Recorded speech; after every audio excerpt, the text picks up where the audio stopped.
మనము నిర్మితమైన రీతి తనకు తెలిసి ఉన్న సంగతి. మనము నిర్మితమైన రీతి తనకు తెలిసి ఉన్న సంగతి. మనము మంటి వారమనుచును జ్ఞాపకము చేసి కొనుచు స్మరణ చేయుచుండును. ఆ కారణముచే దేవ సంస్తుతి చేయవే మనసా. దేవుని యొక్క మహాఘనమైన కృపను బట్టి ఈ మండల కాల శిలువ ధ్యాన సమిష్టి గల ప్రార్థనా ఫలమును హృదయ ఆక్షేపణ లేక ఉపేక్ష కలిగి ఏకీభవించిన మీ అందరకు ప్రభు పేరిట మరణాత. దేవుని కృప ద్వారా గతించిన జన్మల్లో దేవుని యొక్క వాక్యం ద్వారా 3 సిలువలను జ్ఞాపకం చేసుకుని ఉన్నాం. అనాదిలో పుట్టిన సంకల్పము ఆలోచన ఆది యందు నెరవేర్పు ద్వారా 4వ సిలువలోనికి దినమున మనం ప్రవేశపెట్టింది గనక 4వ సిలువ ధ్యాన సెమిస్ట్రీ గలని నా తలాంతులో ప్రవేశించిన మనం పరిశుద్ధుడైన దేవదేవుని తలంచుకుంటూ నిర్గమాకాండము 24వ అధ్యాయము 8వ వచనాన్ని చదువుకుందాము. నిర్గమాకాండం 24:8. అప్పుడు మోషే రక్తమును తీసుకుని ప్రజల మీద దానిని ప్రోక్షించి, ఇదిగో ఈ సంగతులు అన్నింటినీ విషయమై యెహోవా మీతో చేసిన నిబంధన రక్తము ఇదే అని చెప్పెను. ఆమేన్. ప్రభువునందు దేవుని ప్రియ సంఘమైన వారులారా, ఈ దిన మన ధ్యాన వాక్యాంశము నిబంధన సిలువ. ఏంటంటే అంశము నిబంధన సిలువ. మీకు అందరికి 28 సిలువలు బ్రీఫ్ గా టైటిల్స్ ఇచ్చారు. మీకు అనిపించవచ్చు ఏంటిది ఒకదాని తర్వాత కూడా రావట్లేదు ఏంటని. అది క్రమంగా నేను రాసుకున్నాయని టైటిల్స్ లో చెప్పేశాను, అన్నిటికీ చెప్పేశాను. ఇప్పుడు ఆర్డర్ వారీగా చెప్తున్నా. అంటే మొదటిగా అనాదిలో పుట్టిన ఆలోచన ఆది యందు స్థాపన తరువాత ఈ సిలువ ద్వారా నిబంధన. ఇలాగున క్రమంగా భక్తులను ఆది కాండం నుండి ప్రకటన వరకు కూడా వారిని ఒక చైను మాదిరి లింకు కరెక్ట్ గా అమరుస్తూ మీకు 28 సిలువలు చెప్తున్నాను. అందువలన సంశయపడవద్దు. ఎందుకంటే నాకు గత వారము మీ ముఖంలో కాస్త కంగారు కనబడింది అన్నమాట. పేజీలో టీవీ తిరగేసి రాసుకునే వాళ్ళు చూశాను. నేను అందుకే గాబరాపేం పడబోకండి. అన్ని సిలువలు కూడా క్రమబద్ధంగా చేసుకుంటాను. ఎందుకంటే మాస్టారు టెక్స్ట్ బుక్ లో లిస్ట్ ఇచ్చేస్తారు, కానీ మాస్టారు అన్ని అదే ఆర్డర్లో చెప్పాలని ఉంది, సిలబస్ ప్రకారం చెప్పాలి. మీరు అంతే. దేవుని ప్రియబిడ్డలారా, ఈ దినమున పరమ జ్ఞానియు మహాఘన విద్యావంతుడు దేవునికి అలాగునని ఇహలోకమునందు దేవుని పిలుపు ద్వారా లేకపోతే దేవుని యొక్క అభిషేకం ద్వారా సిలువ నిబంధనకు తొలి ప్రక్షాళన క్రమమును చేసి ఇశ్రాయేలీయులకు ఐగుప్తు దేశమును దాస్యత్వము నుండి గొర్రె పిల్ల రక్తము ద్వారా ఉనికిని చాటి ఇదే యేసు క్రీస్తు ప్రభువు అను గొర్రె పిల్ల యొక్క నిబంధన రక్తమును బయలుపరచిన మోషే ద్వారా ఈ లోకమునకు దేవుడు అందించిన నిబంధన సిలువ. ప్రభువునందు దేవుని ప్రియబిడ్డలారా, మనము చూసినట్లయితే నిబంధన అను పదమునకు అర్థము ఒడంబడిక. నిబంధన అంటే ఏంటంటే ఒడంబడిక. ఒడంబడిక నేను ఎప్పుడు చేస్తానంట? మంచికి చెడుకు మధ్య ఒడంబడిక, పాపానికి పరిశుద్ధతకు ఒడంబడిక. అంటే దాని అర్థం ఏంటి? ఏది మంచో ఏది చెడో అక్కడికక్కడే తీర్మానం చేసేదాన్ని ఒడంబడిక అని అంటూ ఉన్నారు. నిబంధన అనగా పాతవి గతించును, సమస్తము నూతనము యగును అని చెప్పుట ఒడంబడిక. ఇక్కడ వాక్యములో మనము చూసినట్లయితే పరమ భక్తుడు అప్పుడు మోషే రక్తమును తీసుకుని ప్రజల మీద, ఎవరి మీద? చూడాలి, ప్రజల మీద దానిని ప్రోక్షించి, ఇదిగో ఈ సంగతులన్నిటి విషయమై యెహోవా మీతో చేసిన నిబంధన రక్తము ఇది అని చెప్పెను. ప్రభువునందు దేవుని ప్రియబిడ్డలారా, ఈ రక్తము జనులై ఉన్న ఇశ్రాయేలీల మీద మోషే ప్రవక్త ప్రోక్షించుట మనం చూస్తూ ఉన్నాం. అప్పుడు ఈ సంగతులను గురించి చెప్తూ, ఏ సంగతులనగా ఈ రక్తము వలన, పరమభక్తుడైన యోహాన్ అంటాడు, యేసు క్రీస్తు ప్రభువు యొక్క రక్తము ప్రతి పాపముల నుండి మనలను పవిత్రులుగా చేయును అంటాడు పత్రికలో. ఈ రక్తమును వారిపై ప్రోక్షింపజేసి వారిని శుద్ధి చేసి సమృద్ధిలోనికి నడిపించినట్లు ఆనాడు పస్కా గొర్రెపిల్ల రక్తము ద్వారా వారిని ఐగుప్తు అను దాస్యత్వము నుండి, చెర నుండి, బానిసత్వము నుండి కానానుకు నడిపించుటకు ఆ గొర్రెపిల్ల రక్తము ఆనాటి నిబంధన. అది పాత నిబంధన అంటున్నారు. అవునా కదండి? ధర్మశాస్త్రము అనగా ఏ నిబంధన? పాత నిబంధన. దేవుడు మనుషులకు సంధి చేయునట్లు, పరలోక గవినిలో తన ఉనికి చాటునట్లు తన ప్రహర్షింపజేసిన స్థితియే నిబంధన. ఈనాడు లోక పాపములను మోసుకొని పోవు దేవుని గొర్రె పిల్ల అయిన క్రీస్తు అను కృపాశాస్త్రం, మొదటి ధర్మశాస్త్రం, అది పాత నిబంధన. ఇది క్రొత్త నిబంధనగా కృపాశాస్త్రము ద్వారా యేసుక్రీస్తు ప్రభు రక్తములో తడుపబడిన మనము ప్రతి పాపముల నుండి ఏమయ్యామంట? పవిత్రులమయ్యాం. ఇది నిబంధన శిలువ. ప్రభునందు ప్రియులారా, ఆనాడు మోషే యొక్క నిబంధన ఇశ్రాయేలీయుల రక్షణ కొరకైతే, ఈనాడు యేసుక్రీస్తు ప్రభు యొక్క నిబంధన అనగా క్రొత్త నిబంధన సర్వలోక రక్షణ కొరకు. ఆనాడు ఇశ్రాయేలీయుల రక్షణ కొరకు మోషే నిబంధన చేస్తే, మన నిబంధన క్రీస్తు నిమిత్తమై సర్వలోక రక్షణార్థం. ఎందుకు? పరమభక్తులు అంటారు, ఇది హైందవుల కాలంలో వాడబడిన పదం. సర్వలోక పాప పరిహారార్థో రక్త ప్రోక్షణము అవశ్యము, తద్ రక్తము పుణ్యదాన, పరమాత్మైన పుణ్యదాన బలియాగం అన్నారు. అనగా సర్వలోకము రక్షింపబడాలంటే వారిపైన రక్తము ప్రోక్షింపబడాలి. ఆ రక్తము ఎవరిదై ఉండాలంట? దేవునిదే అయి ఉండాలంట. అవునండి, ఆ రక్తం ఎవరిదై ఉండాలంట? పరిశుద్ధాత్మ దేవుని యొక్క రక్తమై ఉండాలి. దేవుడు ఆత్మ కనుక ఆయన రక్తము ఇచ్చుట సాధ్యము కాదు. అందుకే మన మనసులో ఆలోచన వచ్చి ఉండాలి మీకు, దేవుడు ఆదామునకు మాంసం పూడ్చాడు కదా అయ్య గారు, అసలు ఆ కాలములో క్రీస్తు అన్న వాడు మాంసమును ఇచ్చినట్లు గాని చెప్పినట్లు గాని మనం ఎక్కడా వాక్యంలో కనుగొనలేము అనే ఒక మనసులో ఆలోచన ఉంటది. దేవదాసయ్య గారు అన్నారు, మర్మాన్ని కనుక్కోవాలి, అందుకే తెలియని విషయములను దేవునిని అడిగి తెలుసుకొనవలేను అని రాశారు. ప్రభువునందు దేవుని ప్రియబిడ్డలారా, నీకు కావలసినవి అడుగుము, నేను తప్పక. మోషే అడిగాడంట, ప్రభువా ఇశ్రాయేలు ప్రజలైనటువంటి వారిని కనాను తీసుకుని వెళ్ళటానికి గల జ్ఞానాన్ని నాకు ఇవ్వు అని అడిగాడు. పలకలు ఇచ్చాడు దేవుడు, నడిపించుకుని తీసుకుని వెళ్ళాడు. సొలొమోనుని ప్రజలను పాలించుటకు గల జ్ఞానాన్ని నాకు ఇవ్వమని అడిగాడు. దేవుడు జ్ఞానాన్ని ఇచ్చాడు, పరిపాలన చేశాడు.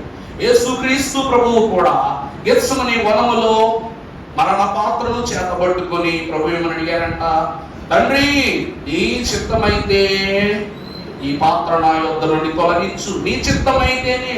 లేదంటమ్మా ఈ పాత్రను ఎత్తుకుని నిమిత్తము సిలువను ఎత్తుకుని బలమును నాకు దయచేయమని ప్రభు అడిగారు. ఈరోజు మనము కూడా ఈ మర్మములను, ఈ నిబంధన చేయు గొర్రె పిల్ల ద్వారా మనం ఎవరము తెలుసుకోవాలి. ప్రభువునందు దేవుని ప్రియబిడ్డలారా, ఇశ్రాయేలీయుల నిబంధన ధర్మశాస్త్రం అయితే యేసుక్రీస్తు ప్రభువు నిబంధన కృపా శాస్త్రము. అది ఇశ్రాయేలీయుల రక్షణ కొరకు, ఇది సర్వలోక రక్షణ కొరకు. వాక్యంలో మనము చూసినట్లయితే నిబంధన అన్నది రెండు స్థితులకు మధ్య జరగవచ్చు, రెండు వ్యక్తులకు మధ్య జరగవచ్చు, రెండు పనులకు మధ్య జరగవచ్చు, లేకపోతే రెండు కాలములకు మధ్య జరగవచ్చు. అందుకే ఏదో ఒక రెండు విషయముల స్థితిని బట్టి నిబంధన అనున్నది దేవుడు స్థాపిస్తాడు. అనగా దానికి ఒక మేలు, దీనికి ఒక మేలు చేయటం కాదు, దానిని బట్టియే దీనికి మేలు చేయటం. ఉదాహరణకు క్రీస్తు శకము, క్రీస్తు పూర్వము. అవునా? ఈ రెండింటికి క్రీస్తు అను వాణి ద్వారా ఏం జరిగిందంట? నిబంధన. క్రీస్తు పూర్వములో మనము చూస్తే ఏమేమి కలవో, ఏమేమి కలిగి ఉండలేదో, ఏమేమి జరిగి ఉన్నవో వాక్యములో తెలియజేస్తున్నారు. క్రీస్తు శకమంతరం క్రీస్తు ద్వారా ఏం పొందుకుంటున్నాము, ఏమి పొందుకున్న పోవనై ఉన్నాము, ఏమి అందుకోనై ఉన్నాము. అనగా భూలోకమునందైనను పరలోకమునందైనను అన్నీ కూడా క్రీస్తు మనకు బయలుపరుస్తున్న నిబంధన. ఇశ్రాయేలీయులు నడవటానికి 10 ఆజ్ఞలు ఇస్తే మనము దేవునిలో నడవటానికి ఒకటే ఆజ్ఞ. ఏంటో తెలుసా? ఏమిటి? జీవమునకు పోవు మార్గమును నేనే. ఎవరైతే నన్ను అనుసరిస్తారో, నా యందు విశ్వాసం ఉంచుతారో వానికి నిత్య జీవమును కలిగించినట్లు మరణాన్ని కొట్టివేసి నిత్య జీవము తోడు మిమ్మల్ని నా తండ్రి వద్దకు తీసుకుని వెళ్తాను. ఈరోజు ప్రధాన కాపరి ప్రత్యక్షమైనప్పుడు వాడబారని మహిమ కిరీటాన్ని మనము దేవుని యొద్ద నుండి పొందుకోవాలి. అందుకే ప్రియులారా, మన నిబంధన క్రీస్తే. ఈరోజు మనం చూస్తే పరిశుద్ధ గ్రంథములో నుండి నిర్గమకాండం 12:13 వచనం ఒకసారి చదువుకున్నట్లయితే, నిర్గమ 12:13, మీరు ఉన్న ఇండ్ల మీద ఆ రక్తము నేను ఆ రక్తమును చూచి మిమ్మును నశింపచేయక నేనేమైపోదును? దాటిపోదును. ప్రభువునందు ప్రియులారా, పస్కా గొర్రె పిల్ల యొక్క రక్తము మీ గృహముల యొక్క ద్వారబంధములకు మీరు రాస్తే దానిని చూచిన నేను ఏం చేస్తాను? మీపై ఉగ్రత, ఆ ఉగ్రతను మీ ఏ గృహముపై రక్తము యొక్క పదార్థము ఆ యొక్క ద్వారబంధాలు ఉంటుందో ఆ గృహాలను విడిచిపెట్టి తదిమా గృహములన్నీ కూడా నేను ఉగ్రతకు గురి చేస్తానన్నాడు ప్రభు. ఈరోజు మనము చూసినట్లయితే అక్కడ ఒక నిబంధన జరిగింది. గొర్రె పిల్ల రక్తము ద్వారా వారి గృహములకు దేవుడు ఒక ఆనవాలునిస్తూ ఉన్నాడు. అలాగుననే సిలువ రక్తములో తడుపబడిన మనకు కూడా దేవుడు ఒక ఆనవాలు ఇస్తున్నాడు. ఏంటి తెలుసా? తండ్రి వీరేమి చేయుచున్నారో ఎరుగరు గనక వీరిని. మోషే అనువాడు గొర్రె పిల్ల రక్తము ద్వారా ఆనాడు వారి ద్వారబంధములకు ఒక నిబంధనలు ఏర్పరిస్తే, క్రీస్తు రక్తములో తడుపబడి ఉన్న మన నిమిత్తము సిలువదారి అయిన ప్రభువు కూడా వీరు ఏమి చేయుచున్నారు ఎరుగరు గనక వీరిని క్షమించు. 400 సంవత్సరాలు ఐగుప్తు దాస్యత్వంలో ఇశ్రాయేలు ప్రజలు ఉన్నారు. కానీ వారు ఎందుకు దాసులు కావలసి వచ్చిందనగా, దినదినము వారు ఐగుప్తు ఆచారాలకు, మూఢత్వములకు, పాపములకు వారేమైపోయారంట? అలవాటైపోయారు. కాబట్టి దారి తప్పిపోయారు. అలాగే మనము కూడా లోకమును మర్యాదను అనుసరించి ఉత్తమమైనదియో శ్రేష్టమైనదియో అయ్యున్న క్రీస్తు అను వారిని అనుసరించవలెను ప్రభు అంటూ మన నిమిత్తమై ఆనాడు ద్వార బంధములకు సిలువ ముద్ర వేసినట్లు మన పైన సిలువ రక్తమును చిందింపజేసి తండ్రి ఉగ్రత నుండి మనకి ఏం చేశారంట, శాంతిని చేశారు. మనం చూస్తే లూకాసు వార్త 23:34, లోక 23:34 ఒకసారి చదవండి. నేరస్తులను కాదమ్మా, 23:34. యేసు, తండ్రి వీరు ఏమి చేయుచున్నారో వీరెరుగరు గనుక వీరిని క్షమించును అని చెప్పారు. తర్వాత పంచుకొనుటకై. చాలండి. ప్రభువునందు దేవుని ప్రియబిడ్డలారా, మోషే దేవుని అడిగాడంట, ప్రభువా ఈ ఉగ్రత విషయమై నన్ను ఏమి చేయమందు అని అడిగినప్పుడు ప్రభువు గొర్రెపిల్ల రక్తాన్ని గురించి మోషేకు ఒక వివరాన్ని చెప్పారు. కానీ యేసుక్రీస్తు ప్రభువు తన రక్తమును మనపై సంప్రోక్షణ చేసి తండ్రి ఏమంటారంట చూడండి, పస్కా గొర్రెపిల్ల ద్వారా వారు దేవునికి విధేయులయ్యారు. కానీ యేసుక్రీస్తు ప్రభువు నిబంధన ద్వారా చూడండి, ధర్మశాస్త్రం ద్వారా దాసులైనటువంటి వారు విశ్వాసులయ్యారు. కానీ మనం ఏమయ్యామో తెలుసా, కృపాశాస్త్రం ద్వారా పాప దాస్యత్వములో ఉన్న మనము క్రీస్తు ప్రభువు తండ్రి అనే ఒక పదమును మన నిమిత్తం పలికి మనందరినీ తండ్రికి ఏం చేశారంట, వారసులను కుమారులను చేశారు. తండ్రి వీరు అనగా నీ బిడ్డలు ఏం చేస్తున్నారో వారికి తెలియదు, అందువలన నీవే సమస్తమును చూస్తున్న వాడివి, వీరిని దయచేసి క్షమించుము అంటున్నారంట. ఆ గొర్రె పిల్ల వారిలో ఉన్న దోష క్రియలకు పరిహారం అయితే, ఈ గొర్రె పిల్ల మన రక్షణ ప్రతిఫలము కొరకు తండ్రి ఎదుట క్షేపణ చేసిన గొర్రె పిల్ల అయినది. ఇది ఏ పస్కా గొర్రె పిల్లకు అలాగునని లోక పాపమును మోసుకొని గొర్రె పిల్ల ఇరువురి మధ్య జరిగిన నిబంధన. అర్థమైందండి దేవుని సంఘమైన వాళ్ళరా, అక్కడ మోషే గొర్రె పిల్లతో నిబంధన చేస్తే ఇక్కడ గొర్రె పిల్లే మన నిమిత్తం నిబంధన చేసింది. అర్థమైందా? మన ఇంట్లో మన కొడుకు లాయర్గా ఉండి మనతో వాదించడానికి, మన గురించి వాదించడానికి బయట లాయర్ను పెట్టుకుని వాదించుకోవడానికి తేడా ఉండదా? ఈరోజు మన పక్షమున వ్యాజ్యం ఆడుతున్న మన ప్రభువు మన నిమిత్తము సర్వమును ఎరిగి ఉన్నవాడు గనక ఆయన మన అపరాధాలు ఎత్తి చూపించేవాడు కాదంట, మన యొక్క మలినాన్ని ఎత్తి చూపువాడు కాదంట. మన మలినమును కొట్టివేసి, మన వస్తును కొట్టివేసి మహిమ మార్గమునకు ఉపదేశమును స్థిరపరచువాడు. పాపాలు ఎత్తి చూపటానికి ఈయన మోషేములు ధర్మశాస్త్రం అందించిన వాడు కాదు, ధర్మశాస్త్రములో ఉన్న కృప అనుభవాన్ని మనకి ఇచ్చాడు. కాబట్టి మొదటి నిబంధన లోక పాపములను కొట్టివేయు మోసుకొని పోయిన గొర్రె పిల్ల తండ్రి ఎదుట తండ్రి అనే పదాన్ని మనకిచ్చి సాక్షులను చేసిన నిబంధన. ఇది మొదటి క్రమం. రెండవదిగా చూసినట్లయితే హెబ్రీయులకు రాసిన పత్రిక 8వ అధ్యాయం 8వ వచనం నుండి చదువుకుందాము. అయితే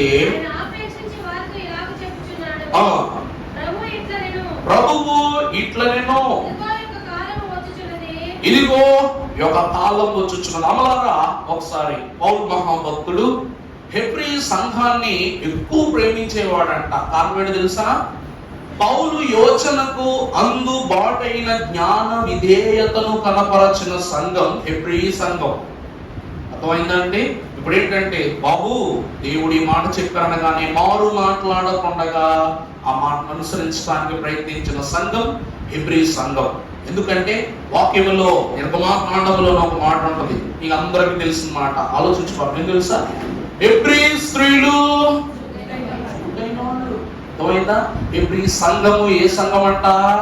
చురుకైన సంఘం. ఏ విషయాన్నైనా దేవుని అనుభవ పూర్వకమైన తలంపులు వారు వ్యక్తపరిచే సంఘం. కాబట్టి ఆ సంఘానికి ఎన్నో అద్భుత సంగతులు వైఫల్యం చేశాడు మహాభక్తుడు. వాక్యం చదవండి అమ్మా.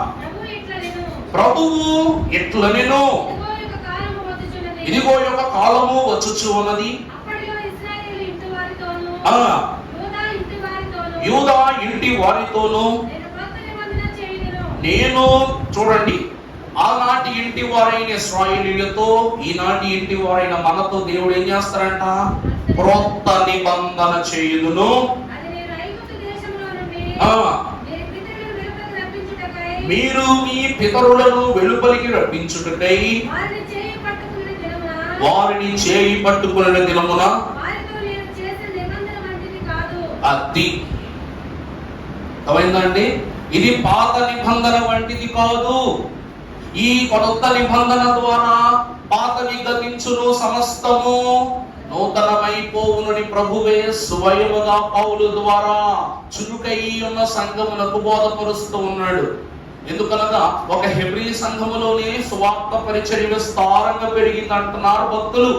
ఇక్కడ ప్రభు అంటున్న మాట ఏమిటంటే, ప్రభువు చెప్పుచున్నాడు, ఆ దినములైన తరువాత ఇశ్రాయేలు ఇంటి వారితో నేను చేయబోవు నిబంధన ఏదనగా వారి మనస్సులో నా ధర్మ విధులను ఉంచెదను. మన మనస్సులో దేవుడు ఏమి ఉంచుతాడంట? ధర్మ విధులను ఉంచుతాడట. వారి హృదయముల మీద వాటిని, అర్థమైందా? ఆ మాట అర్థమైందా? మోషేకు పలక మీద రాసిచ్చాడు రాత. దేవుడు మనకు క్రొత్త నిబంధన ద్వారా ఆనాటి జనములకు ఈనాటి విశ్వాస సమూహమైన రాకడ జనమైన మనకు ఎక్కడ రాస్తాడంట రాత? ఎక్కడ రాస్తాడంట? హృదయం మీద. ప్రభువునందు ప్రియులారా, ఒక మాట మనము చూస్తే మన మనసు కూడా అనిపిస్తున్నాడు, అయ్యగారు అనాది సిలువలో ప్రభువు ఆదాముకు మాంసం పూడ్చాడు కదా, మాంసం ఎక్కడిది అంటే మీ అందరికి అర్థమయ్యే ఒక ఉదాహరణ ప్రభు వాక్యంలో చెప్తా. ప్రభువు యేసు క్రీస్తు ప్రభువు అను నరుడిగా ఉద్భవించి తన శిష్యులను తీసుకుని ఎన్నో చోట్లకి వెళ్ళాడు. వెళ్ళినప్పుడు ప్రభువు తనను తాను మహిమ దేహములోని కనపరుచుకున్న రోజు అనేటువంటిది సందర్భానుసారంగానే జరిగింది. కానీ యేసు క్రీస్తు ప్రభువే శిష్యులను వెంట పెట్టుకుని ఒక కొండపైకి వెళ్ళినప్పుడు ఒకరికి ఒకరు అలసిపోతుంటే చివరిగా యోహానుడు, పేతురు ఈ ఇరువురు మాత్రమే ప్రభువు ఎక్కిన శిఖరాగ్రం అంచు వరకు వారు ఎక్కుతూ వెళ్ళారు. వెళ్ళినప్పుడు అమ్మయ్యా అనుకుని వెనకకు తిరిగి మరలా ముందుకు తిరిగే లోపు నర రూపములో ఉన్న ప్రభువు మహిమ రూపములోనికి వచ్చేసాడంట. క్షణకాలంలో ప్రభు ఏమైపోయారు చెప్పండి? రూపాంతరం అయిపోయారు. అర్థమైందా? ప్రభు ఏమైపోయారంట? నిమిష కాలము కూడా రెక్కపాటు కాలంలో ఆయన రూపాంతరం అయిపోవటం. ఆయన నిమిత్తము ఇద్దరు భక్తులు, ఏలియాలను ఇద్దరు భక్తులు రూపాంతర పర్వతం మీదకు రావటం, ఈ వింతలన్నీ కూడా వాళ్ళు చూస్తున్నారు.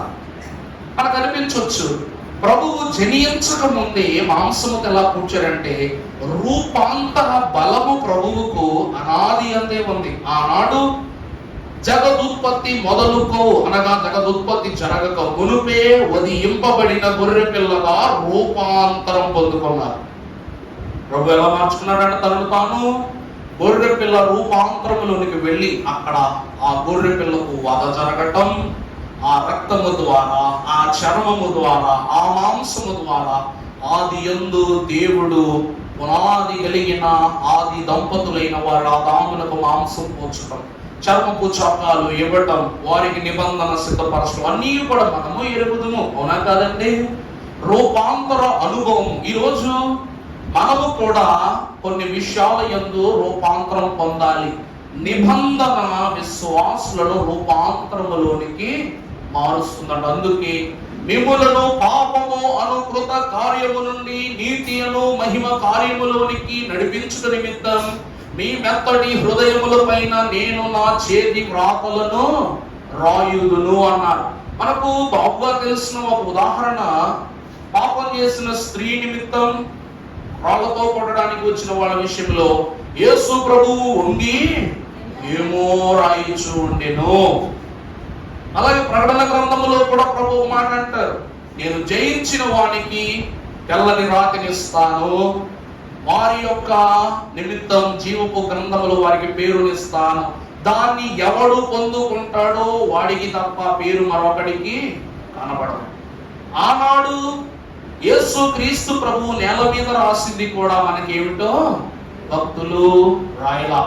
శిష్యులు కానీ చూసి ఉంటే రాసేవారా, రాయించుకునేవారు కాదా? అంటే శిష్యులకు కూడా ప్రభు ఏం రాశారో తెలియదు. మర్మం, ప్రభు యొక్క వాక్కు మర్మం, ప్రభు రాత మర్మం. అందుకే ప్రియులారా, ఆ రాసిన రాతను చూసినది పాప గ్రాహ్య స్త్రీ అయిన ఆ యొక్క వేస్ట్ అయినటువంటి స్త్రీ, అలాగని రాళ్లతో కొట్టడానికి వచ్చిన వాళ్ళు. ఈరోజు ప్రభు వాక్యం ఏమంటుందంటే, మన హృదయము అను ఈ మెత్తటి పలక పైన ప్రభు రాసే మాటలు కూడా అటువంటివే. అది ఎవరు వాటిని అంగీకరించుదురో వారే దాటిని అనుసరించి దేవుని రాజ్యములోనికి ప్రవేశిస్తారు. ఇదే క్రొత్త నిబంధన. ఇదే ఏమై ఉన్నదండి? క్రొత్త నిబంధన. మోషే అనువాడు తీసుకున్న పలకలు ఇశ్రాయేలీల చేతికి ఇవ్వకపోయినంటే ధర్మశాస్త్రం ఎప్పుడు వచ్చిందో మనకు తెలుసునా? మోషేయే చదువుకుని నేను ఎవరికి చెప్పను, నేను ఎవరికి వివరించను అని కానీ వాటిని గోప్యం చేసుకున్నట్టు ఇశ్రాయేలీలకు 10 ఆజ్ఞలు వచ్చుండేవా? పగిలిన పలకలతోనే పోతే బయటకు ఇవ్వకూడదని అతను నిర్ణయించుకుని ఉంటే నిజంగా ధర్మశాస్త్రము మన మధ్యలోకి వచ్చేదా? రాదు. దేవుని ప్రియబిడ్డలారా గమనించండి. కానీ ఈరోజు క్రీస్తు అందరికీ అర్థమయ్యేటట్లే వారి వారి హృదయముల మీద తన చేతి వ్రాతలు రాస్తానంటున్నాడు. చదవటమ్మా. వారి హృదయముల మీద వాటిని వ్రాయుదును, నేను వారికి దేవుడనయ్యుందును, వారు నాకేమయ్యుందురు? ప్రజలయ్యుందురు. అనగా క్రొత్త నిబంధనలో మనమందరము కూడా దేవుడికి ఏమై ఉంటాం? ఆయన వారసు. జనకుని ఇష్ట జనము, తనకిష్టము కాని జనమును తన దరికి రానిప్పుడు. ఇది నిబంధన. తర్వాత చూస్తే ప్రియులారా, అప్పుడు వారిలో ప్రభు అంటున్నారు, వారిలో ఎవడును ప్రభువును తెలుసుకొనడని తన పట్టణస్థునికైనను తన సహోదరునికైనను ఉపదేశము చేయడు. ఆ కాలం రాబోతుందంట. నువ్వు అబద్ధం చెప్దామన్నా కూడా నేను ప్రభువును చూచాను అని అబద్ధం చెప్పాలన్నా, ప్రభువును చూసి చూడలేనట్లు ఉండే అబద్ధాలు చెప్పాలన్నా అప్పుడు మన పప్పులేమీ కూడా ఉడకవు. అప్పుడు ప్రభు ప్రత్యక్షత ఎట్లుంటుందనగా, వారిలో చిన్నలు మొదలుకొని పెద్దల వరకు అందరూ నన్ను తెలుసుకుందురు, నేను వారి దోషముల విషయమై దయగలిగి వారి పాపములను ఇక ఎన్నడూ జ్ఞాపకము చేసుకునని ప్రభు సెలవించుచున్నాడు. ఆయన క్రొత్త నిబంధనాన్ని చెప్పుట చేత మొదటిది పాతదిగా చేసి ఉన్నాడు. ఏది పాతగిలి ఉడిగిపోవును అది అదృశ్యముటకు సిద్ధముగా. ఇప్పుడు అర్థమైందా? సిలువా. తండ్రి వీరేం చేస్తున్నారు మీరు ఎరుగరు. ఇశ్రాయేలీలే కానివ్వు, దావీదే కానివ్వు, సౌలే కానివ్వు, సంసోనే కానివ్వు, ఎవరైనాను కానివ్వు, కావాలని ఎవరు పాపం చేస్తారు? రేపు పొద్దున్న నీకు దెబ్బ తగులుద్దంటే ఆ చోటుకి వెళ్తావా? నువ్వు నీకు ఆ స్థలంలో ముళ్ళు గుచ్చుకూడదంటే ఆ పక్కకు వెళ్తావా? ఎవరు ఒకరి ద్వారా మాట పడవలసి వస్తుందంటే ఆ చోటుకు వెళ్తావా? నష్టము కలుగుతుందంటే ఆ పనిలోకి దిగుతావా? దేవుడు అంటున్నది అదే. ఏమిటంటే పాత స్థితులన్నీ ఉడిగిపోతాయి. దేవుడు అన్నిటినీ క్రొత్తవిగా మార్చివేసి నిబంధన సిద్ధపరుస్తాడట. ఆనాడు ఇశ్రాయేలీలు తెలియకే పాపం చేశారు, మీరును తెలియకనే పాపం చేస్తున్నారు కాబట్టి తండ్రి వీరేం చేస్తున్నారు? వీరుడు కనుక క్షమించుమని నిబంధన చేసి ఒక కాలమున, అనగా క్రీస్తు ప్రభుని యొక్క రక్షణ కాలమున ఈ వివరములన్నీ, ఈ నిబంధన అంతయు మన యందు ప్రభువు బయలుపరుస్తాడు. అప్పుడు నిజమైన ప్రభువుని కనుగొనిన మన నోట అబద్ధం అనేటువంటిది రాదు, దూషణ రాదు, తప్పుడు మాటలు రావు. ఇదే క్రొత్త నిబంధన. సమస్తం పాత స్థితిలో నీ జీవితంలో చెడు అనున్నది దేవుడు తొలగించి కడువిడు అనేటువంటి పదముల ద్వారా దేవుడిని నడిపించుకుని వెళ్ళిపోతాడు. పాత నిబంధనకు క్రొత్త నిబంధనకు మధ్యవర్తిత్వమే నిబంధన సిలువ. అందుకే ప్రభువు సిలువ మోసుకుని వెళ్తుంటే యెరూషలేము కుమార్తెలు అయ్యో ప్రభువా ఎంత కష్టం వచ్చి పడింది నీకు ఏడుస్తుంటే ప్రభు అంటున్నారు, అమ్మాయి నా గురించి ఎందుకు ఏడుస్తారు? నా గురించి ఎందుకు ఏడుస్తారు? నాలో పాపంలే, నాలో ఏం లేదు, పాపం లేదు. నేను మృతి పొందిన 3వ దినమున సజీవుడనే లేస్తా. ఆ విషయం నాకు తెలుసు. నా తండ్రి రాజ్యమునకు నేను పరిశుద్ధిగా కొనిపబడతాను. ఆ విషయం నాకు తెలుసు. మీరు ఏడవలసింది నా కోసం కాదు. ఎందుకంటే ఎవరి కోసం ఏడవాలి? మీ ఆడవాళ్ళందరూ కూడా ఇళ్ళమ్మట కూర్చుని ఏం జరుగుతుందో చూసిరండి అని మీ భర్తల్ని నా సిలువ యొక్క తీర్పు విషయంలో మీ భర్తలు ప్రభువుకి ఏం జరిగిందో చూసిరండి అని పంపిస్తే మీ భర్తలు ఏం చేశారు? మీ పిల్లలు ఏం చేశారు? చూడడానికి వెళ్ళి కాల్చుకుని వచ్చారు.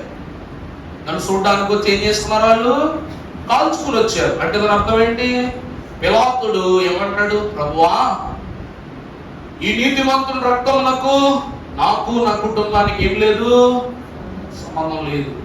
ఈ దోషం నా మీదకి రాకూడదు, ఈ పాపం నా మీదకి రాకూడదని పిలాతుడు చేతులు కడుక్కుని పాపాన్ని కడిగేసుకుంటే మీ భర్తలు మీ బిడ్డలు ఏమంటున్నారు? ఆ పాపము మా మీదకి రావాలి, మా పిల్లల మీదకి రావాలని మీ భర్తలు చూసి రమ్మంటే కాల్చుకుని వచ్చారనమాట. అందువలన ఏడవండి, మీ భర్తల కోసం ఏడవండి. 4 దిక్కులను సూచిస్తున్న ఈ సిలువ భారము నాకు శ్రమ కాదు.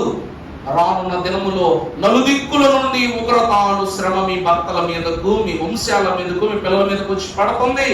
దానికోసం ఏడవండి, ఎప్పటి నుంచే ఏడవండి. ఎందుకంటే తరతరాలు నిలిచిపోవున్నది దేవుని శాపానికి. ఆకాశము తోడని భూమి తోడని ఒట్టు పెట్టకపోకూడదు. అలా పెట్టుకుంటే పాపమునకు దాసుమైపోతాం. ప్రభు శాపము శ్రమ మా మీదకి రావాలని కోరుకొని ఏ కుటుంబం బాగుంది? అవునరా ఇశ్రాయేలీయులు? ఈరోజు యుద్ధాల గురించి మాట్లాడుతానే ఉన్న మాట కలిసింది. అందుకే ప్రభు అంటున్నారు, ఆయన చేయు నిబంధనను కొట్టివేయరాదు, అది నిబంధన సిలువ. 3వదిగా చూసినట్లయితే మత్తయి సువార్త 27వ అధ్యాయము 50వ వచనం. యేసు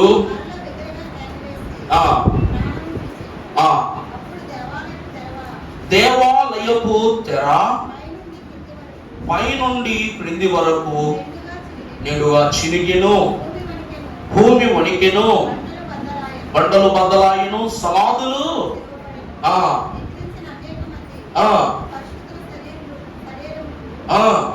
లేచెను.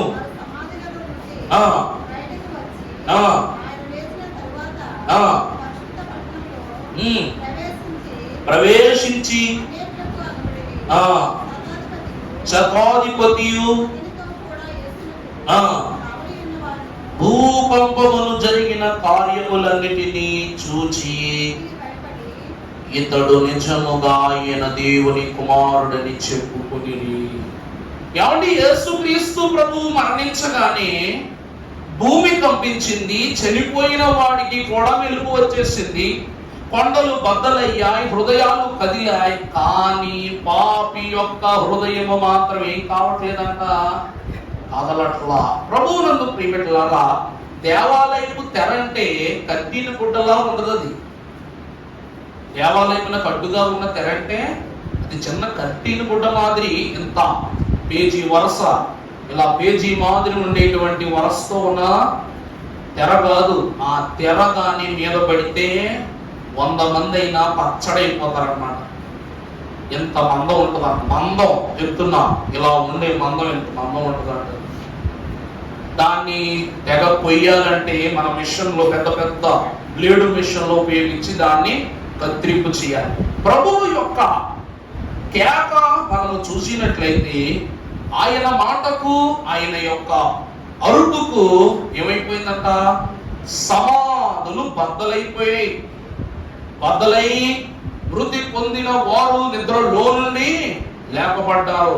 లేపబడి ఎక్కడికి వచ్చారంట, పరిశుద్ధ పట్టణములోనికి వచ్చి అక్కడ అనేకులు కనబడ్డారు. అమ్మో, ప్రభువు మృతి పొందారు అని. ఈ రోజు మనము చూస్తే దేవాలయపు తెరకు ప్రభువు యొక్క నిబంధన మనం చూస్తే, మోషే కాలములో నిర్మాణము చేయబడిన ప్రత్యక్ష గుడారము కాలక్రమేణా సొలొమోను కాలములో పరిశుద్ధ మందిరముగా నిర్మింపబడి ఉన్నది. ఆ నిర్మింపబడిన మందిరములోనికి అహరోను వంశములకు మాత్రమే దేవుడు ప్రవేశాన్ని ఏర్పరచినట్లు మనం బాగుగా చూస్తాం. ప్రభువునందు ప్రియులారా, ఈ తెర దాటి లోనికి వచ్చువాడు పరిశుద్ధుడై ఉండాలి.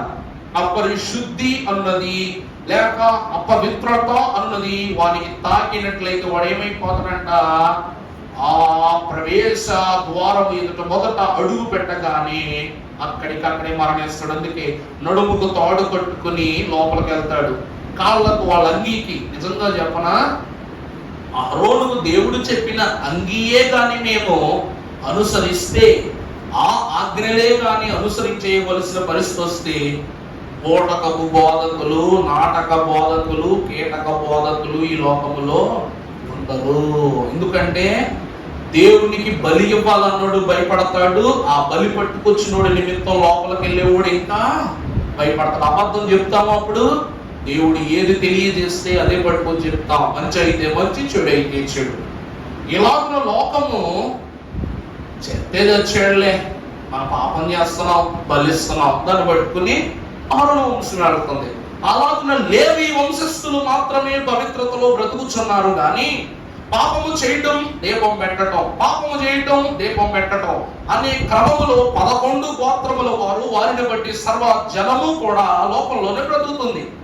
ఈ రోజు ఈ తెర ద్వారా ఒక్క లేవి వంశమునకు మాత్రమే కాదగా సర్వ లోకమునకును నిబంధనలు సిద్ధపరుచు నిమిత్తము ఈ అడ్డు తెరను ఒక కేకతో ప్రభు ఏం చేశారంట, రెండుగా చినిగింపజేసిన వారై ఉన్నారు. పౌలు మహాభక్తుడు హెబ్రీయులకు రాసిన పత్రిక 10వ అధ్యాయం 19వ వచనం మనం చదువుకున్నట్లయితే మంచి మాటను, సహోదరులారా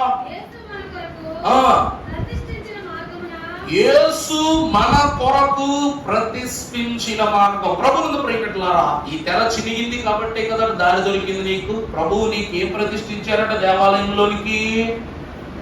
ఏం ప్రతిష్ఠించారట? మార్గము. నేనే మార్గము. ఈ తెర చినుగుట ద్వారా అతి పరిశుద్ధ స్థలము, పరిశుద్ధ స్థలం ఏకమైపోయింది.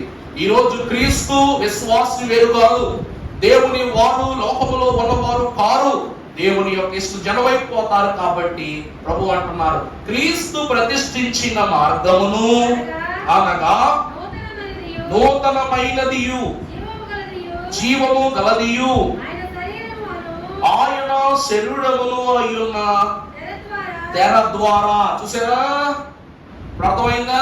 ఆ తెర అంటే ఏంటంట? క్రీస్తు శరీరమును అయ్యున్న తెర ద్వారా. ఈ తెర ఎవరంట? ఈ తెర ఎవరంట? ఎట్లా అంటే అటుపక్క చూస్తారు, ఎట్లా చదివారు కదా. యేసు క్రీస్తు ప్రభువే తెర.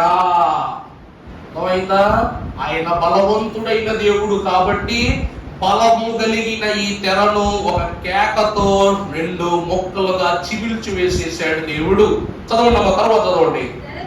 తెర ద్వారా ఏర్పరచబడి ఉన్నదియునైనా మార్గమును ఆయన రక్తం వలన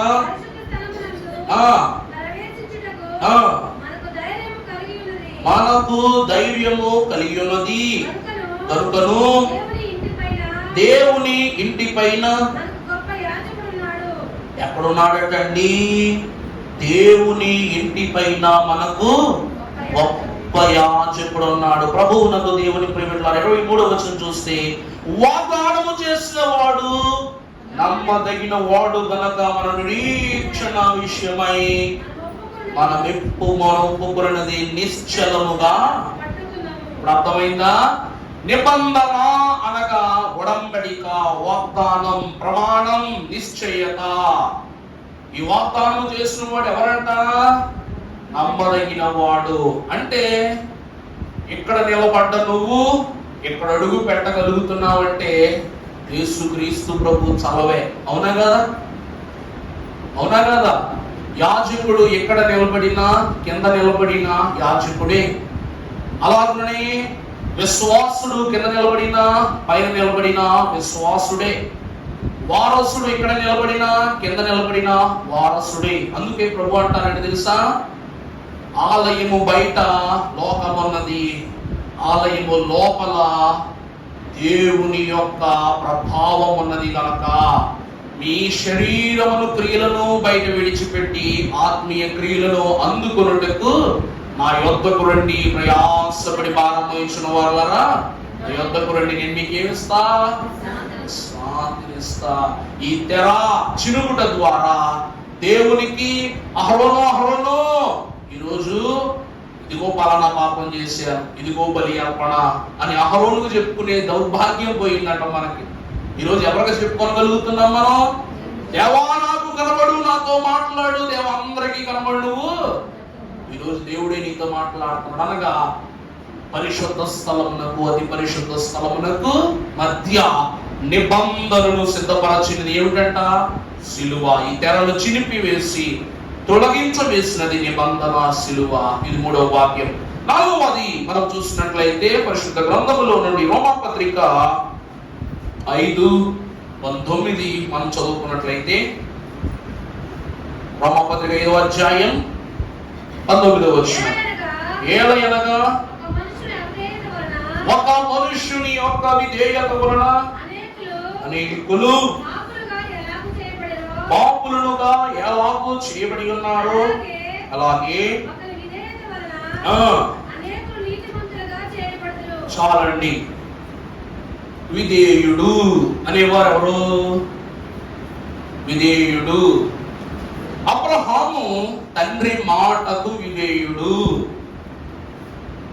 ఇస్సాకు తన ప్రియ కుమారుడైన యాకోబు నిమిత్తమై విధేయత చూపుట ద్వారా దేవుని మాటకు, గమనించాలి, ఇస్సాకు మాట యాకోబు మాట గురించి అంటారు. అబ్రహాము మాటకు ఇస్సాకు విధేయుడు, తన తల్లి అయి ఉన్నటువంటి ఇస్సాకు భార్య అయిన రెబ్కా మాటకు యాకోబు విధేయుడు. ఎందుకంటే తండ్రి ఏమో ఏశావుకి ఇస్తానంటాడు దీవెన, కానీ తల్లి ఏమని చెప్తుంది? నాన్న దేవుడు నీకే ఇస్తానన్నాడు రా, ఏం కాబరా పడకు అని ధైర్యం చెప్పింది. అందువలన తండ్రి ఇవ్వనని చెప్పిన తల్లి మాటకు ఏమై ఉన్నాడంట?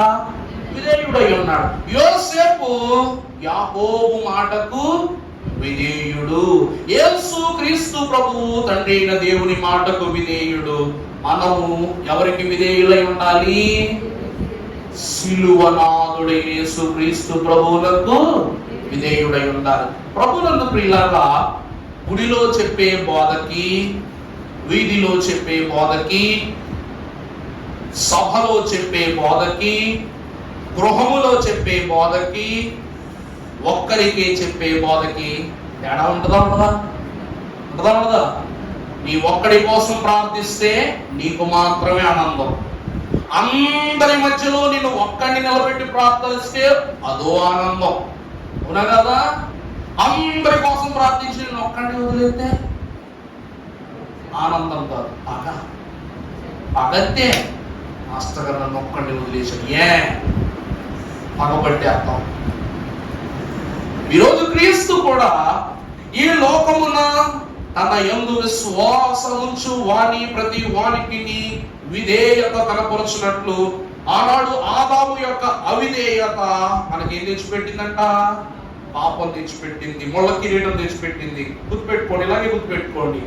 ఆదాము అవిధేయత ముళ్ళ కిరీటం తెచ్చిపెడితే మన అవిధేయత యేసుక్రీస్తు ప్రభువు ముళ్ళ కిరీటం తెచ్చిపెట్టింది. నిజమా కదా? ఆదాము నుండి మనం వరకు కూడా ప్రభుకి ఏం పెడతాం? నెత్తి మీద ముళ్ళ కిరీటమే. కానీ ఒకని విధేయత వలన ఏం జరిగిందంట? దేవుని యొక్క కృప లేక దయా సంకల్పము మనందరికను ప్రాప్తింపబడింది. ఎందుకు అనగా దైవజనుడు దేవదాసయ్య గారు అన్నారు, దేవుని మాటను ఎవడు విధేయుడై ఉండుదుడో వానికి దేవుడు జీవ కిరీటాన్ని ఇస్తానని సెలవిచ్చాడు. దేవుని వాక్యంలో చూస్తే విధేయుడు అనగా మొదటిగా అబ్రహాము కుమారుడునైన ఇస్సాకు, తరువాత క్రొత్త నిబంధనలో దేవుని కుమారునిగా పిలువబడే యేసుక్రీస్తు ప్రభువు. ఈ విధేయత అను పదము ఇస్సాకునకు ప్రాప్తింపబడినది యేసుక్రీస్తు ప్రభువుని బట్టి. వాక్యం చదువుకుందాం. హెబ్రీ పత్రిక 5వ అధ్యాయం 8వ వచనం చదవండి అమ్మా. హెబ్రీ 5:8.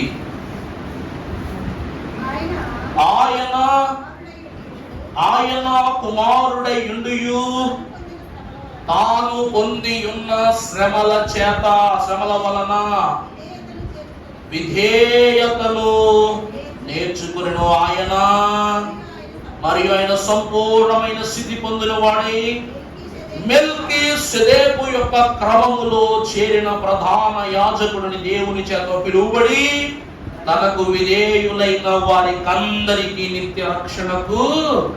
ఏమండి ప్రియులారా, అబ్రహాము అంతటి గొప్ప దేవుని విశ్వాసి అవటానికి మూల పురుషుడు మెల్కీసెదెకు. కారణం ఏమిటంటే మెల్కీసెదెకు షాలేము రాజుడై ఉన్న దేవుని యొక్క ప్రధాన పరిచారకుడు.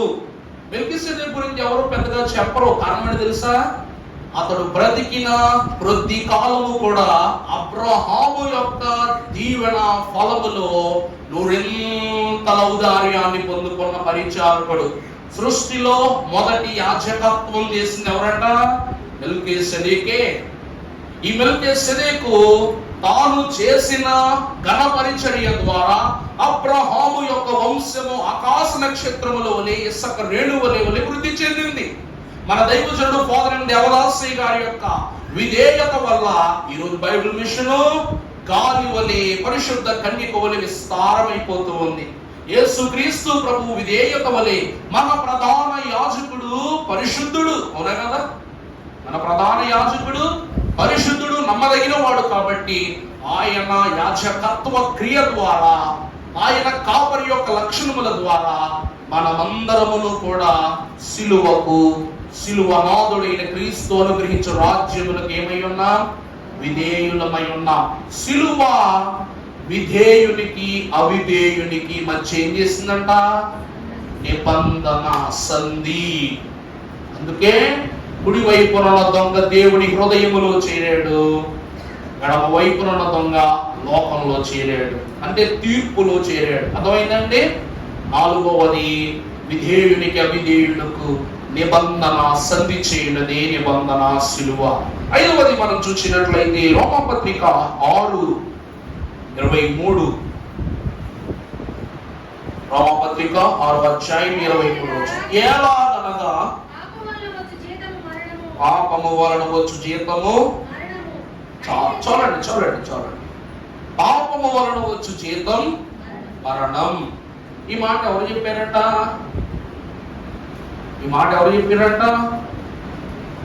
పాపము వలన ఏమొస్తుంది? మరణం వస్తుంది. మరణం తర్వాత ఏంటి మరి? ఎవరు వచ్చి నోట్లో వచ్చిందన్నారు గట్టిగా? తీర్పు. ఆ వాక్యం కూడా చూద్దాం పరిశుద్ధ గ్రంథముల నుండి. ఫిబ్రవరి 9:27. పాపము నుండి జీతము మరణమైతే మరణము నుండి మనుష్యులు ఒకమారే వృద్ధి పొందవలనని నియమింపబడిను. ఆ తరువాత మనుష్యునికి ఏం జరుగుతుందంట? ప్రభువునందు ప్రియమిత్రులారా, పాపం చేసావు, అయిపోయింది. మరణం వచ్చింది, అయిపోయింది. కానీ ఇప్పుడు నువ్వు ఎక్కడ తీసుకురాబడాలా? తీర్పులోనికి. ఆ తీర్పులోనికి ఒక్కసారి మనము ప్రవేశించామంటే ఏ నాథుడు కూడా మళ్ళీ కాపాడలేడు. అర్థమైందా? జడ్జి గారు ఫైనల్ అన్నాడు అనుకో, ఇంకేముంది? కేసు ఖతం, దుకాన్ బంద్. ఇక్కడ వాక్యము ద్వారా తండ్రి సముఖములోని చెప్పాను కదా, ద జడ్జిమెంట్ డే, ధవళ సింహాసన తీర్పు. నేను 5 తీర్పులు చెప్పాము లేదా? 5 తీర్పులలోనూ యేసుక్రీస్తు ప్రభు వారు మన పక్షపాతిగా మనకు సహకారం చేస్తారు. అందులో ఏ చోట మనం నెగ్గలేకపోయామనుకోండి, ప్రభు అయినా ఏమన్నా చేయగలరా?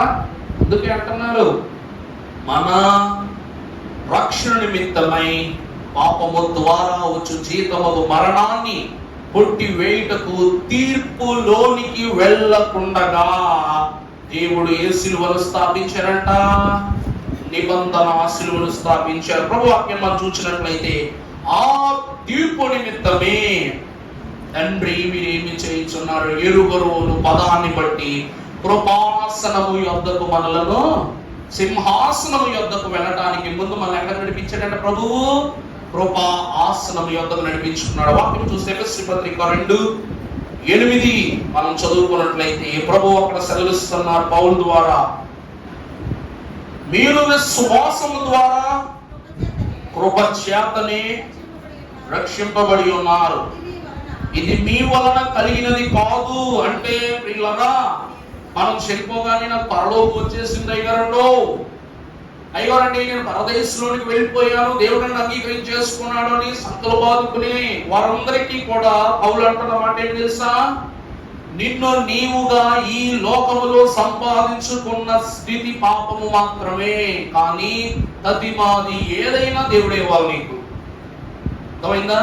ఇత్తనాన్ని నువ్వు పాదుతావు, నీళ్ళేస్తావు, కానీ దాన్ని మొలకెత్తింపజేసేది దేవుడే, దానికి నారు బలపరిచేది దేవుడే, దాన్ని ఫలింపజేసేది దేవుడే. అందుకే మహాభక్తుడు ఏమన్నాడు తెలుసా? ఈ భూమి పైన గేది ఈనేటప్పుడు పక్కోడుకు గోల పుట్టించదంట, అంతే కదండి. ఇది బిగ్గర బిగ్గర బిగ్గర బిగ్గర కలుగుతుంది అంట, దాని బాధను కూడా దిగమింగుకుని ఆ శబ్దం ఊరంతా వినపడకుండా చాటుగానే కంటది గొడ్ల సావిళ్ళు. చెట్టు కూడా చూడండి, చెట్టు ఎదవడం నీకు తెలుసా, పడటం నీకు తెలుసా? తెలవదు. అది ఎంత మహావృక్షమైనా మౌనంగా ఎదుగుద్ది. కానీ మనిషి మాత్రమేనంట పుట్టినప్పటి నుంచి హ్యాపీ బర్త్డే టు అంటాడంట. ఇది అయిపోయిన తర్వాత ఆడు గెలిచాడంటే కంగ్రాచులేషన్స్ అని పార్టీ పెట్టుకుంటాడు. బాధ వస్తే బాధకు కూడా పార్టీయే, ఏడుపు వస్తే ఏడుపుకు ఓదార్పు పార్టీ, ఓదార్పు పార్టీ. అవునా కదా? మనిషి మౌనంగా ఉన్నాడు. ఈ అర్థ లేకపోతే ఈ మౌనము వహించలేకపోవడాన్ని బట్టి తీర్పులో దేవుని ఎదుట తలదించుకుని ఉండాల్సి వస్తుంది మనిషి. మహావృక్షము మౌనంగా ఎదుగుద్ది, కానీ మట్టి వాడైన మానవుడు మాత్రము మౌనముగా ఉండటంలా. అందుకే సాతానుడికి నువ్వంటే ఏమిటంట? చులకనా. ప్రభు అంటున్న మాట అది. చదువున నా మాట చదువుకుంటాం. Efesians 2:8. మీరు విశ్వాసము ద్వారా, మీరు గుర్తుపెట్టుకోండి, మీ అంతటా మీరు ఏది సంపాదించుకోవాలా? కృప ద్వారానే సంపాదించుకున్నారు. కానీ అమ్మా, ఇది మీ వలన కలిగినది కాదు, దేవుని యొక్క వరమే. అది క్రియల వలన కలిగినది కాదు, కానీ కనుక దాని విషయంలో అతిశయపడవలసినంత అవసరము లేదు. నీకు జయము వచ్చిందంటే ఐకట్నంలో రాశారు, జయము రాక పూర్వంపే జయమును జనులకు జయమవును, స్తుతించు జనులకు జయమవును, స్మరించు జనులకు జయమవును, ప్రకటించుచున్న జనులకు. అది రాకముందే దేవుడు ఎప్పుడో రాసి పెట్టేశాడు. మనం అనుకుంటాం తలరాత అని. తల మీద రాతే ఉందంటే దేవుని పుస్తకమా 50-60 పేజీలు ఉండటానికి. ఇక్కడ నీ పేరు రాసుకున్న మొత్తం నిండిపోద్ది. ఇక్కడ రాతే ఉండదు, రోజుకోసారి చెరుపు రాసుకోవటానికి. ఈ రోజు మనం అనుభవించే సౌఖ్యమంతా దేవుడు రాసిన రాత కాదు, దేవుని కృప ద్వారా ఇచ్చినటువంటి అవకాశం. ఇది నీ వల్ల వచ్చిందో, నీ కృత అపరాధం వల్ల కలిగిందో కాదు, దేవుని కృపావరమే.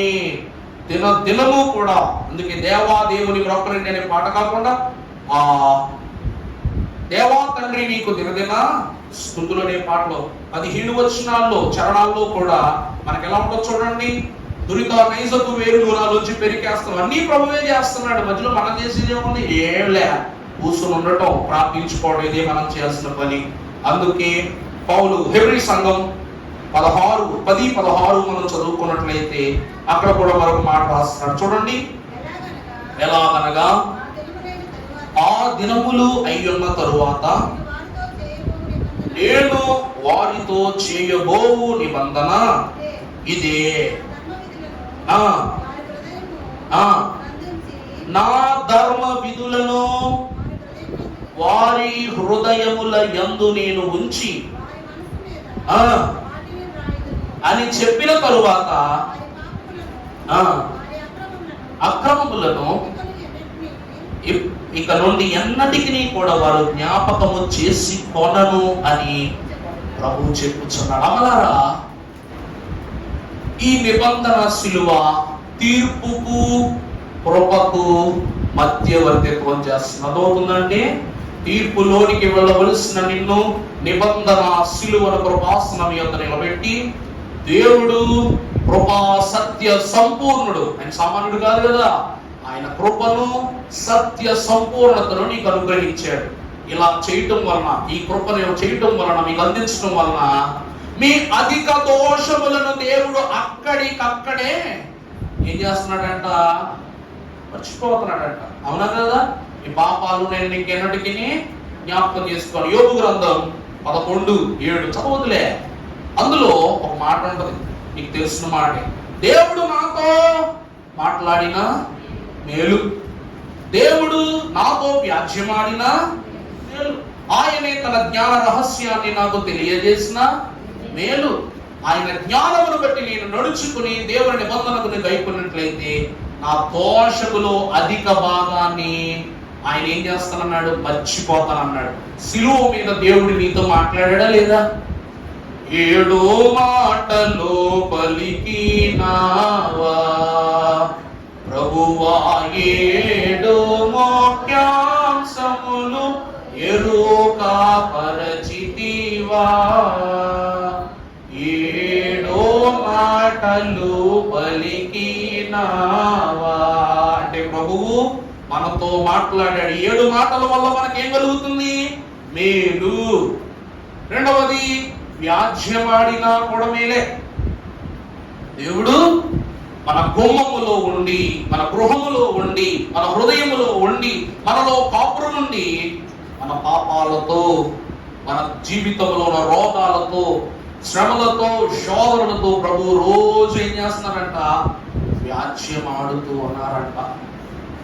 ఇటు యొద్ద దేవదూతల ఘాటు ఉన్నది, దాటి దయ్యాల గుంపు రాకున్నది. అంటే దాని అర్థం ఏంటి?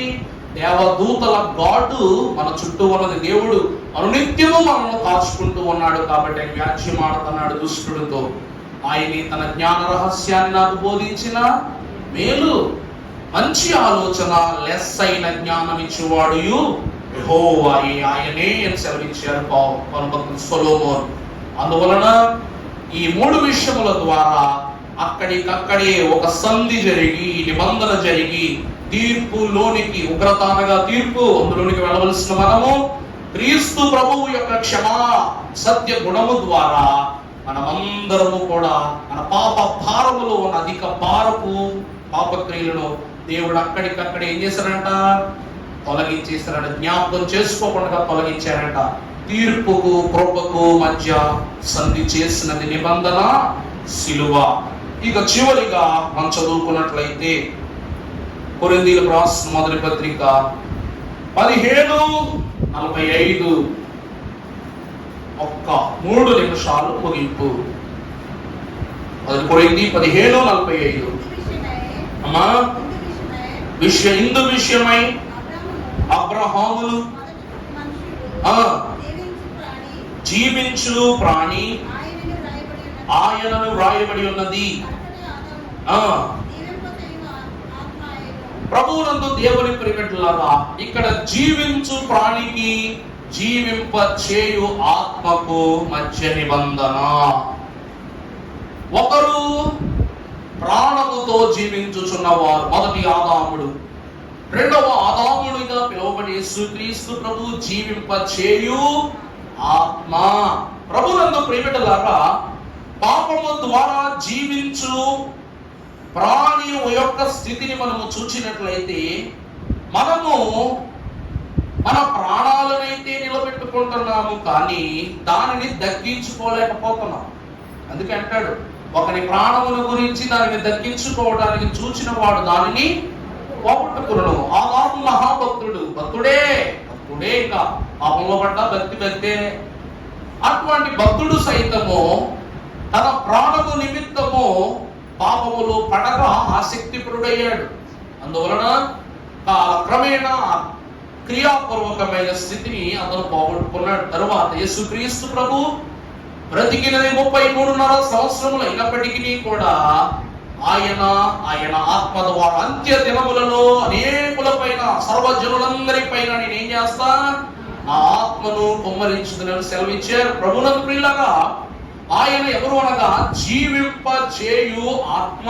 ఆదాము మొదలుకొని నేటి వరకు, లేక రానున్న రాకడ కాలము వరకు, అంత్య దినముల సమీప సమయములో దేవుడు అందరిపైన, అపోస్తులపైన కుమ్మరింపజేసిన ఆత్మ వంటిది. తన ఆత్మ ప్రభావాన్ని అందరిపైన దేవుడు కుమ్మరింపజేస్తానని సెలవిచ్చాడు. అనగా జీవించు ప్రాణికి జీవింప చేయు ఆత్మ యేసుక్రీస్తు ప్రభువునకు నిబంధనను సిద్ధపరచినదే నిబంధన సిలువ. అర్థమైందండి? ఈ లోకములు మధ్యవర్తి లేకుండా ఏ పని జరుగుతుంది చెప్పండి? మధ్యవర్తి లేకుండా ఏమీ జరగదు. ఒక దొంగ నరకాలి, మధ్యకు నరకాలంటే గొడ్డలి కావాలి. ఒక పని కావాలంటే మధ్యవర్తి కావాలి. ఒక పని జరగాలంటే మధ్యవర్తి కావాలి. చివరికి పరలోకమునకు ప్రయాణము కాపు సంఘము విషయమై మనకు ఎవరు కావాలంట? మధ్యవర్తి కావాలి. ప్రతి చిక్కులను పెట్టు పాపములను తొలగించుటకు పరలోకము నుండి మన కొరకు అనుగ్రహింపబడిన జీవింపచేయు ఆత్మస్వరూపి యేసుక్రీస్తు ప్రభు. ఆయన మృతి పొంది, నిబంధన శిలువపై మృతి పొంది, తండ్రి నా ఆత్మను నీకు అర్థమైందండి నా మాట? ఆదాము ప్రాణమును అప్పగించాడు. అందుకే ప్రభు అంటారు, ఆదాము నువ్వు మట్టి నుండి తీయబడి ఉన్నావు కనుక మన్నుకు నువ్వు మళ్ళా అప్పగింపబడతావు. అది తండ్రి అన్నమాట. జీవించు ప్రాణి మంటికి అప్పగింపబడతాడు. జీవింప చేయు ఆత్మ తనను తాను దేవునికి అప్పగించుకుంటాడు. యేసుక్రీస్తు ప్రభువు తండ్రి ఇదిగో నా ఆత్మను నీకు అప్పగించుచున్నాను. అర్థమైందండి? ఇప్పుడు విశ్వాసులు కూడా ఆత్మను ఎవరికి అప్పగించాలంట? ప్రభువుకి అప్పచెప్పాలి. ఎందుకంటే నా హృదయంబులోనికి నా ప్రభువరముమయా నీ మ్రాను మోసేదన్ ప్రభు రక్తము బోధుడి చేదన్ నీ రక్తమే నాయాత్మకెంతో హాయిని జీవమునిచ్చెను నాయాత్మని కట్టిల్తును నా ప్రభువరముమయా. చాలండి. అందుకే నా యొక్కకు రా ప్రభువా, నేను నీకేమిస్తాను? కుమారుడు తన ఆత్మను తండ్రికి అప్పగించారు. మన ఆత్మను మనం ఎవరికి అప్పచెప్పాలి? మన హృదయాన్ని ఎవరికి అప్పచెప్పాలి? ప్రభువుకి అప్పచెప్పాలి. ఎందుకంటే ఈ హృదయం అన్నిటికంటే మోసకరమైంది కాబట్టి. ఈ హృదయంతో మనకు పనిలే. అలాంటి హృదయాన్ని అడుగుతున్నాడు దేవుడు. గతంలో మీకు మాట చెప్పారు, మన ఇంట్లో పాత సామాన్లు ఉన్నాయి అనుకోండి, ఏదో ఒక రేటు పెట్టి అమ్మేస్తాం కదా. మనకి రాని సామాన్లు అయితే అమ్మేస్తాం. అలాగనే దేహములో ఏది ఎలా ఉన్నా కూడా ఈ హృదయము ఆది నుండి పాతదే. క్రీస్తును చేర్చుకుని హృదయం పాతదే. అందువలన హృదయం అన్నిటికంటే మోసకరమైంది. ఈ హృదయం నిన్ను మోసం చేస్తుంది కాబట్టి ఇది నీకు అవసరమా చెప్పండి. దేవుడు అడుగుతున్నాడు, ఇచ్చేయి, కష్టమే. రెండవది, ఇది ఘోరమైన వ్యాధి కలది. ఇది మోసం చేసేది మాత్రమే కాదంటే ఇది జబ్బు పడిపోయిన హృదయం అంట. ఎక్కడైనా ఒక జబ్బు పడ్డ స్థలము వలన, చిన్న పుండు వలన కాలు తీసేవలసి వస్తుందంటే ప్రమాదం అనుకుని ఏం చేస్తావు? స్వస్థ కొరకు ప్రయాసపడతావు. మొదట్లోనే దీన్ని తొలగించాలి. అలాగే ఈ హృదయం వలన ఈ దేహమే మలినమైపోతుంది కాబట్టి స్వస్థపరచడానికి దేవుడు అడుగుతున్నాడు. ఇవ్వండి, కష్టమేంటి? తర్వాత దీనిని గ్రహింపగల డాక్టర్ ఎవరు లేరు. అందుకే దీన్ని గ్రహించువాడు ప్రభువే కాబట్టి, పరిశోధన తెలుసుకున్నాడు ప్రభు కాబట్టి అడుగుతున్నాడు. దేవుడికి ఇస్తే మరలా ఈ హృదయాన్ని జీవింపజేసి తండ్రి సముఖములో పరిశుద్ధంగా స్థాపిస్తారు. ఇది జీవింపచే ఆత్మయున్న ప్రభువు యొక్క నిబంధన. చివరి మాట ఆదికాండం 3:9.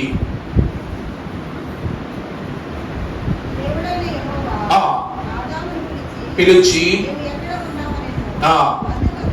అందుకతడు, నేను తోటలో నేను నీ స్వరము విన్నప్పుడు నేనేమై ఉన్నా?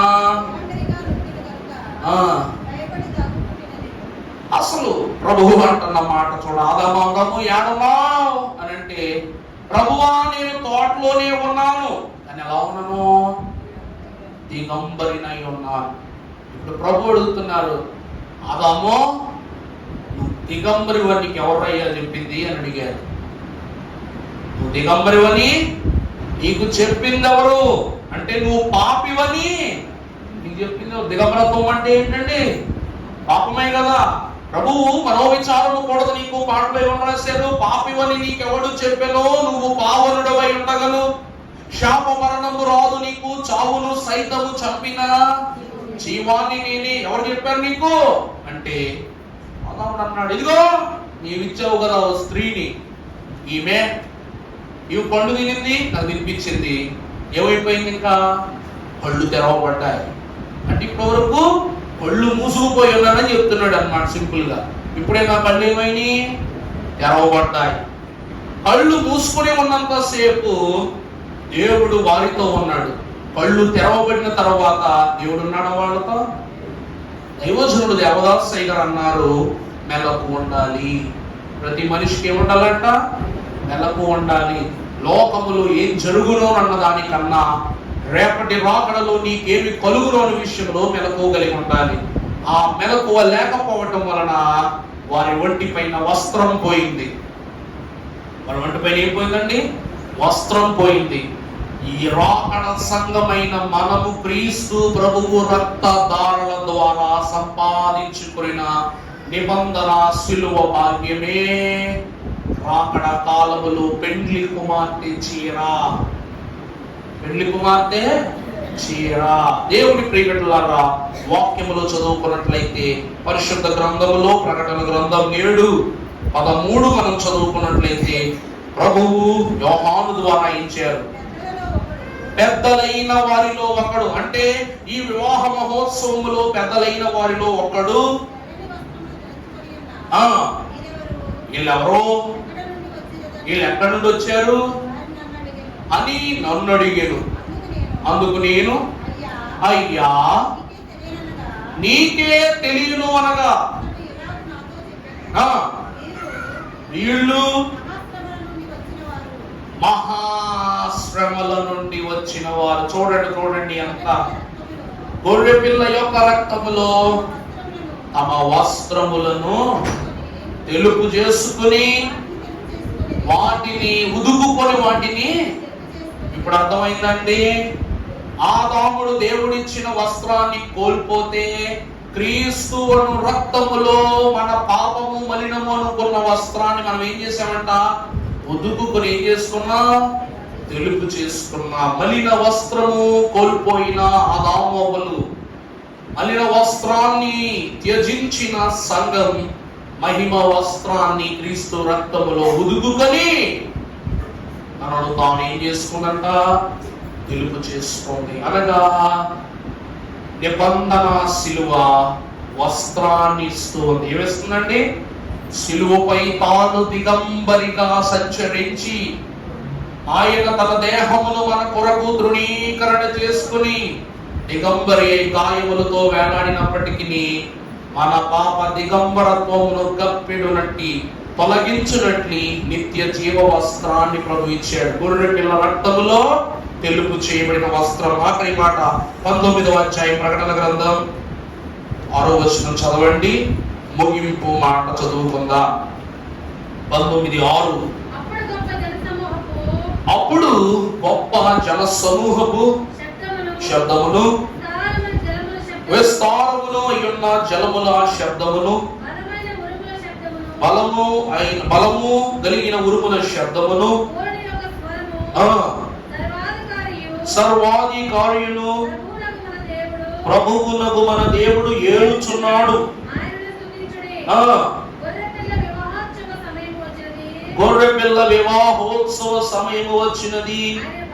ఇప్పుడు చూడండి, యేసు ప్రభువా క్షమించాలి తండ్రి, నువ్వు ఇచ్చిన స్త్రీ వల్ల నాకేమొచ్చింది చెప్పండి. ఆదాము ఏమంటున్నాడు? నువ్వు ఇచ్చిన ఈ అవ్వమ్మ వల్ల నాకేమొచ్చింది? పాపం వల్ల నేను కోల్పోయాను, వస్త్రం కోల్పోయాను, నేను దిగంబరుడిని అయిపోయాను. ఈ స్త్రీ వల్ల ఇదంతా జరిగింది. ఇప్పుడు ఇదే మాట ప్రకటన గ్రంథంలో వధువు సంఘాన్ని గురించి భక్తులు పలుకుతూ ఏమంటున్నాడు? ఆయన భార్య. మనం ఎవరమంట? క్రీస్తు రక్తములో తడుపబడి తెలుపు చేసుకున్న వస్త్రమును ధరించుకొనిన నీవు సజీవ సాక్ష్యములకు పాత్రుడవై ఆయన భార్యను సాక్ష్యాన్ని పొందుకున్నావు. అందుకే నిబంధన శిలువను దేవుడు నీ కొరకు స్థాపించిన వాడై ఉన్నాడు. ఆయన నిబంధన వాక్యములను గైకొనువాడు చెప్పండి ధన్యుడు. చదువుమా. ఆయన భార్య తనను తాను సిద్ధపరచుకొని ఉన్నది. కనుక మనము సంతోషపడి ఉత్సహించి ఆయనను మహిమ పరచదమని తరువాత మా ప్రకాశములను నిర్మలమును అయ్యుంటూ ఉన్న సన్నపు నార బట్టయు ఆమెకి ఇయ్యబడెను. అది దేవునికి మహిమ కలుగును గాక. మీ తాతలు ముత్తాతలు అబ్రహాము మొదలుకొని నేటి తరము వరకు మీ పితరుల ప్రార్థన స్వార్జితమే నీ మీద కనబడుచున్న వస్త్రము. ఉదాహరణ చెప్పాలంటే మా నాన్నగారు పాదిరి ఉంటే ఆయన అంగి వేసుకున్నప్పుడు నాకేమనిపిస్తుంది? ఆయనలాగే హుందాగా నిలబడాలా, ఆయనలాగే హుందాగా మాట్లాడాలా, ఆయనలాగే పలకరింపు చేయాలా, ఆయనలాగే సంఘం నడిపి ఉండదా? అవునా? నేను నా జీవితంలో మా నాన్నగారు పెళ్లి సూట్ చిన్నప్పుడు వేసుకుని అటు ఇటు 2-3 సార్లు తిరిగేవాడిని అన్నమాట. తిరిగినప్పుడు అయ్యేమి ఇక్కడికి వచ్చేసింది, సూట్ ఏమో కాళ్ళ కడకు వచ్చేసింది. మా మమ్మీ ఎప్పుడు అనేది ఏమిటి, పెద్దయ్యాకి వేసుకుందూ లేరా నీదన్నమాట. మరి దేవుని చిత్తం ఆయన ప్రభు పిలుపు పొందుకున్నప్పుడు ఆ పెళ్లి సూట్ ఆయనకి వేసి భూస్థాపన చేశారు. కానీ మనసులో ఎప్పుడు ఫోటో చూసినా కూడా ఆ టై అన్నా కూడా తీసుకున్నానంటే నాకెంతో జ్ఞాపకార్థం కింద ఉండాలని. కానీ ప్రియులారా, ఇక్కడ ఈ దేవుని భార్యని చెప్పబడుతున్న ఈ పెండ్లి కుమార్తె తన ఒంటి పైన ధరించుకున్న చీర అను వస్త్రం నారబట్ట ఏమై ఉన్నదంట? పరిశుద్ధుల యొక్క